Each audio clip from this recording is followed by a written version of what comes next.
Hello tout le monde, contente de vous retrouver dans ce Get Ready With Me du vendredi, heureuse de vous retrouver dans ce Full Face Friday dans lequel je vais, comme chaque vendredi, me préparer avec vous. Aujourd'hui, le test principal que nous allons faire, c'est une palette que j'avais achetée il y a quelques semaines de cela à sa sortie.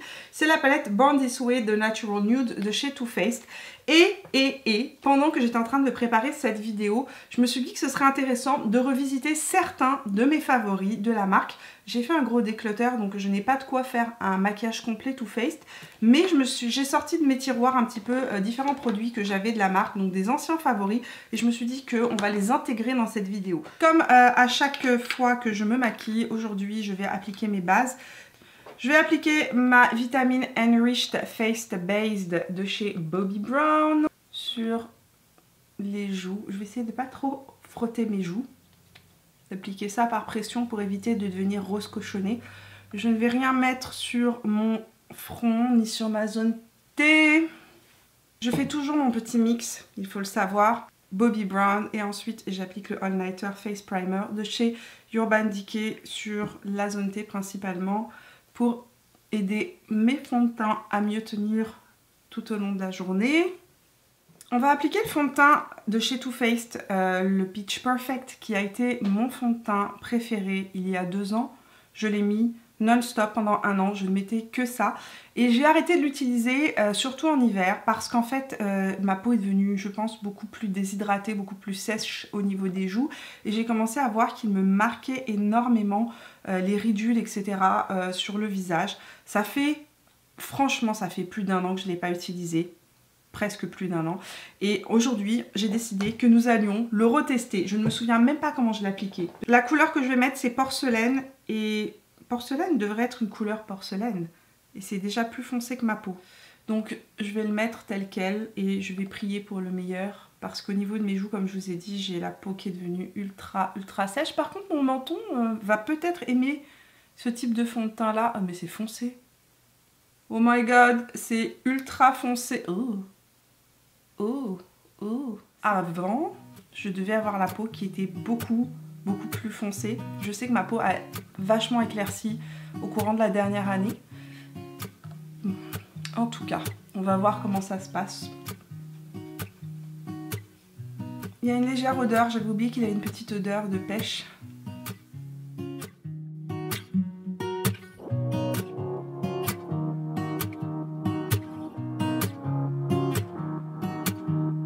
Il est en train de se placer et il a un effet hyper naturel. Je trouve que la couvrance est moyenne moins. De mémoire, il avait plus de couvrance. Peut-être qu'il fallait que je l'applique à l'éponge humidifiée. Je sais pas. Je vais essayer d'intensifier avec l'éponge humidifiée. Parce qu'au niveau des joues, je trouve que j'ai pas une super couvrance. C'est plutôt un fond de teint qui est en train de sécher mat. Très mat, mais définitivement il marque mon duvet. Je me retrouve barbue. Non. Et ça, c'était pour ça que j'avais arrêté de l'utiliser. Je sais pas si vous le voyez, mais regardez, quand je souris, ça me marque mon ancienne fossette qui est devenue une ride d'expression ici, là. Arc! C'est horrible. Donc, ah oui, ça fait vraiment une marque. Ah non. Ah non, non, il me faut de l'hydratation. Je vous en supplie, laissez-moi mettre une petite goutte d'hydratation ici. Passons à l'anti-cerne de chez Too Faced. Celui que j'ai en ma possession, c'est le Born This Way. J'ai 2 couleurs. J'ai la couleur nude et la couleur je ne sais plus quoi, porcelaine ou quelque chose comme ça. De mémoire, je mélangeais les deux pour avoir une couleur qui soit pas mal. Là, je mets la porcelaine.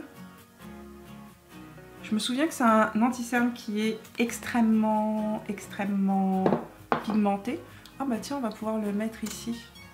On va pouvoir cacher Bob et ses amis. Les cicatrices de Bob. Ouh. Définitivement, le fond de teint est ultra mat.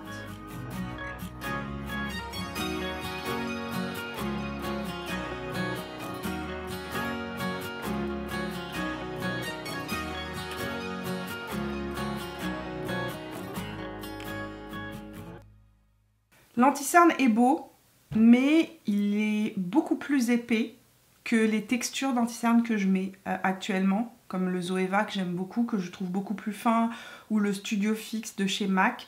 Par contre, au niveau de la couvrance, il y a une super belle couvrance, vraiment une très belle couvrance.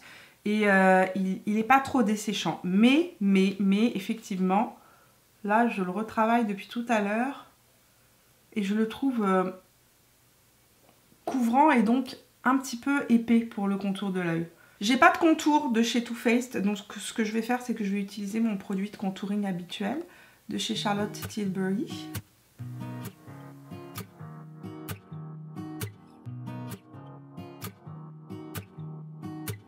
Et pour le bronzer, je pense que je vais réutiliser un bronzer de chez Too Faced qui était un de mes favoris que j'ai utilisé pendant des années. C'est le Sweet Art Bronzer, donc Baked Luminous Glow Bronzer. Donc fond de teint. Pourquoi ils ont appelé ça fond de teint? Ils ont traduit ça fond de teint en français. Fond de teint doré éclat lumineux. À mon avis, vous vouliez dire poudre bronzante doré éclat lumineux. La couleur c'est Sweet Tea. Et je vais aller revisiter ce petit bronzer qui était franchement un de mes bronzers préférés pendant pas mal de temps.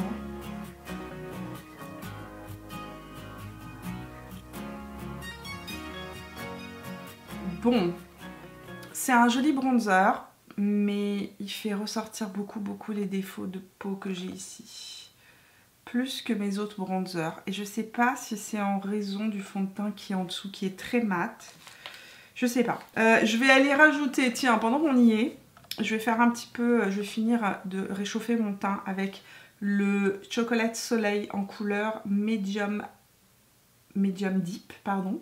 Donc c'est la poudre de Too Faced bronzante traditionnelle, qui est une des poudres les plus connues, qui elle est super belle. Ah oui, ça c'est beaucoup plus, c'est plus joli.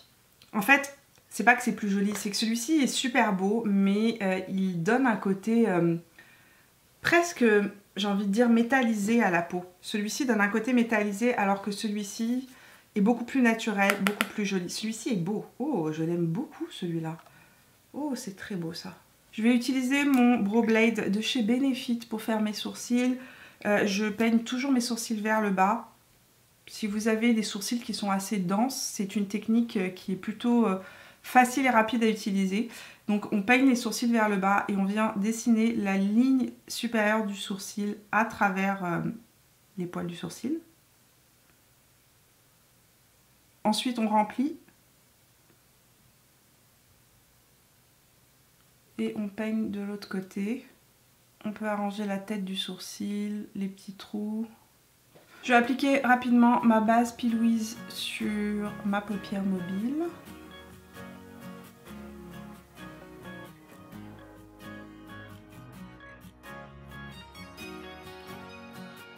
On va passer à la nouvelle palette de chez Too Faced, donc qui est la Born This Way The Natural Nude, qui est une palette qui a été faite et pensée pour convenir à toutes les carnations de peau. Ils disent inspiré par la superbe collection des fonds de teint Born This Way, ces 16 teintes chères, modernes et riches en pigments se déclinent en couleurs mates flatteuses, créées pour rehausser la singularité et la beauté des nuances de votre teint, ainsi qu'en finition métallique scintillante ou pailletée pour un éclat si naturel, sexy, que le monde entier pensera simplement que vous êtes naturellement radieuse. Born This Way, née comme ça, naturellement.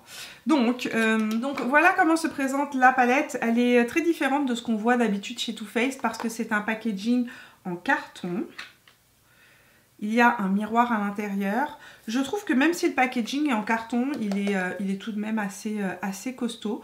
Et oui, elle se retourne complètement et ça, j'adore. Moi, j'adore quand les palettes peuvent se retourner comme ça complètement. Donc ici, les couleurs vont du plus clair au plus foncé. Et ce que je trouve assez intéressant, c'est que en fait, donc ici, on a une tonalité plus froide. Au centre de la palette, on a une tonalité plus rose.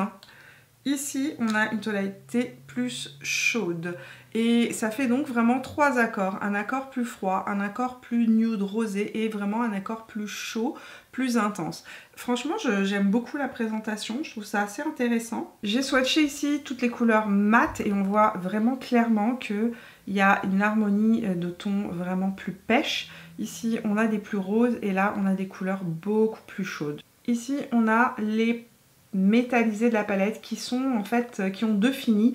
Certains sont vraiment très crémeux et très métallisés. Les autres sont plus comme des toppers à la fois pailletés et légèrement transparents.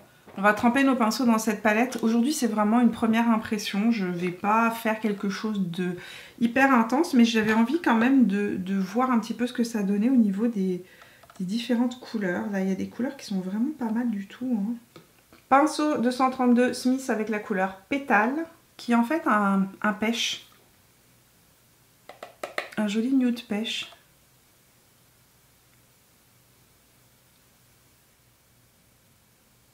C'est joli comme tout, et si je l'applique sur toute la paupière mobile, je peux l'appliquer juste comme ça avec un peu de mascara et du crayon dans la muqueuse supérieure, et ça habille en soi, ça habille la paupière. Franchement j'aime beaucoup cette couleur, c'est une très jolie couleur. On va essayer de l'intensifier, voir si on peut... Wow, ça s'intensifie super facilement. Et ça... Voilà, j'aime ce type de produit là, quand j'ai pas besoin de mettre 1 million de trucs pour réussir à me faire un make-up. Pinceau 232 de chez Smith, et je vais prendre la couleur Seashell qui est juste ici. Et je vais juste venir fondre. C'est hyper surprenant parce que les couleurs sont plus pêche, plus rosées que ce que l'on peut voir en fait dans le packaging. JH32 de chez Morphe avec la couleur Cocoa. Les couleurs se travaillent toutes seules et franchement au niveau des mats, j'ai pas rencontré de difficultés particulières. Je vais reprendre la couleur Cocoa avec un petit pinceau boule de chez Zoeva et je vais venir prendre mon miroir et je vais l'appliquer au ras de cils inférieur et en angle supérieur. On va prendre la couleur Golden Light qui est juste ici et je vais l'appliquer au centre de mon œil.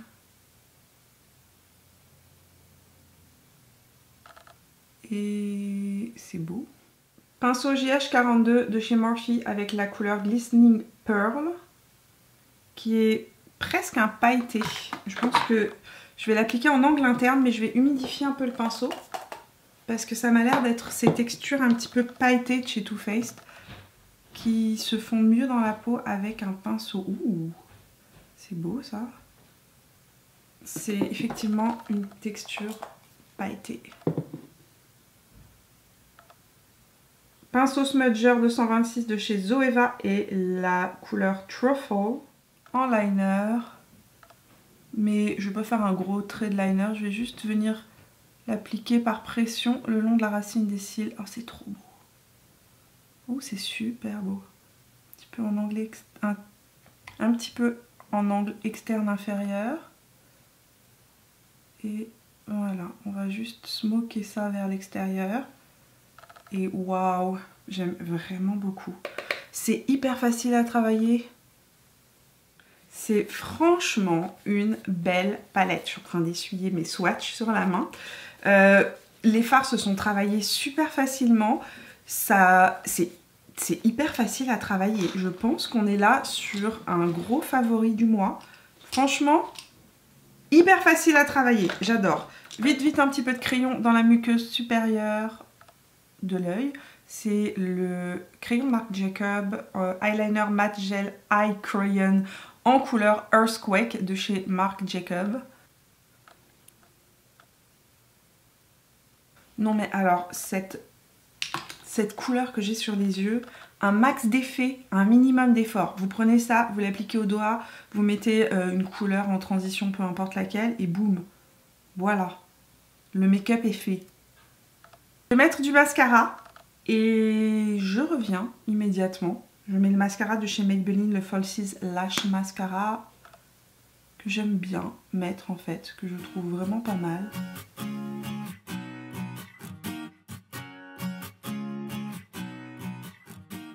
Je ressors un ancien favori à moi de chez Hourglass qui est le Vanish Stick Illuminateur. Le Vanish Stick Illuminateur en couleur Champagne Flash de chez Hourglass que j'ai utilisé pendant pas mal de temps. On va passer au blush et je vais aller retester. Ça fait très longtemps que je ne l'ai pas mis, mais ce blush ne peut pas me décevoir, c'est impossible. Je l'ai tellement mis et tellement aimé pendant longtemps. C'est donc le blush Love Flush en couleur Baby Love de chez Too Faced, qui est plus que usé. Je pense que c'est le blush le plus utilisé de toute ma collection.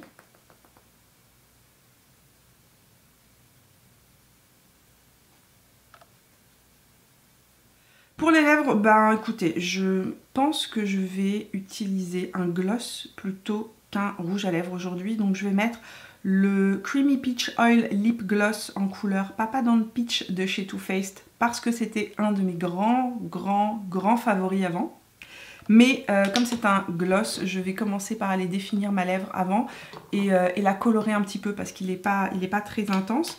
Je vais utiliser le Lip Pencil de chez Colourpop en couleur BFF et ensuite je vais répondre à une question qui m'a été énormément posée, une question sur quand mettre le crayon à lèvres avant ou après suite à la vidéo de mercredi dernier. Donc je vais vous répondre, mais d'abord je vais faire ça.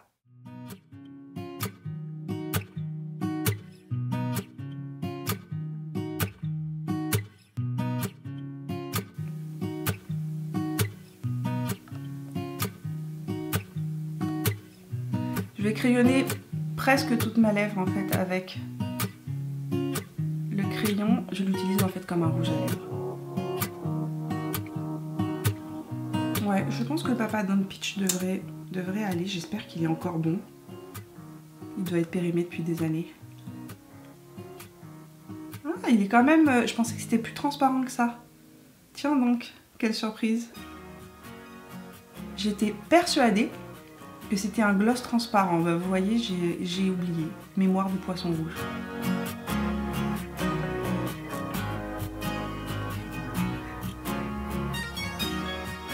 Donc, quand est-ce qu'il faut mettre le crayon? Le crayon, il n'y a pas de règle absolue. Seulement, en général, lorsqu'on met un rouge à lèvres foncé, on finit par utiliser le crayon pour venir redessiner et avoir un contour de lèvres parfaitement unifié, uni et lisse. C'est vraiment une astuce qui facilite la tâche et l'application des rouges à lèvres foncés. Maintenant, pour les rouges à lèvres clairs, il n'y a pas de règle. Vous pouvez mettre votre crayon avant ou après. Ça m'arrive de mettre mon crayon avant, comme là. Lorsque je mets des rouges à lèvres qui sont un petit peu transparents, qui sont des glosses, etc., je mets mon crayon avant.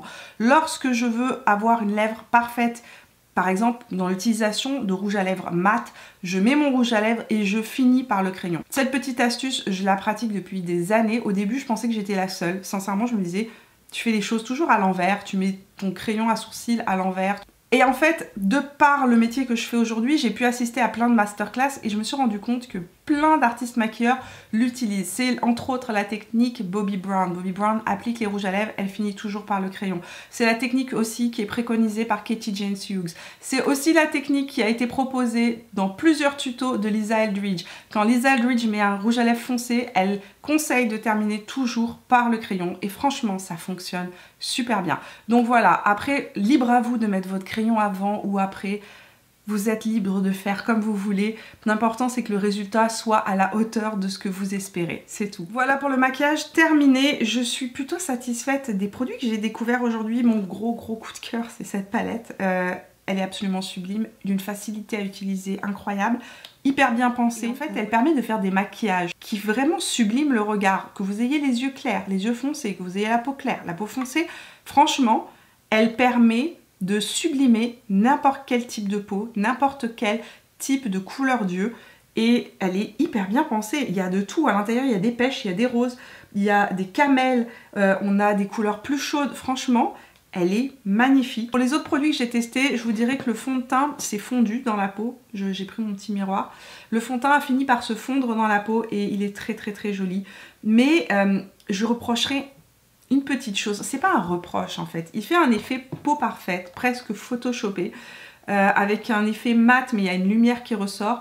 La seule chose que je trouve, c'est que c'est pas le style de teint que j'aime porter moi maintenant. J'aime les choses plus naturelles, j'aime les finis plus naturels. Par contre, pour un événement, un mariage, une journée où je veux vraiment avoir un teint parfait, il est vraiment magnifique. Et c'est pour ça que je le garde dans mes tiroirs. Parce qu'en fait, il est vraiment très très joli. Et alors, au niveau du duvet, tout à l'heure où j'étais barbue, ça s'est fondu.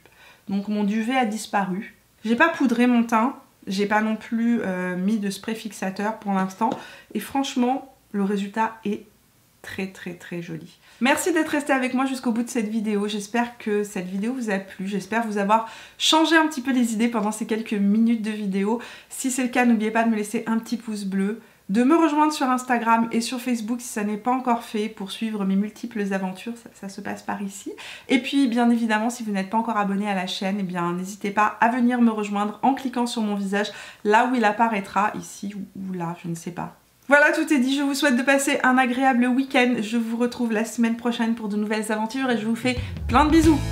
Ciao!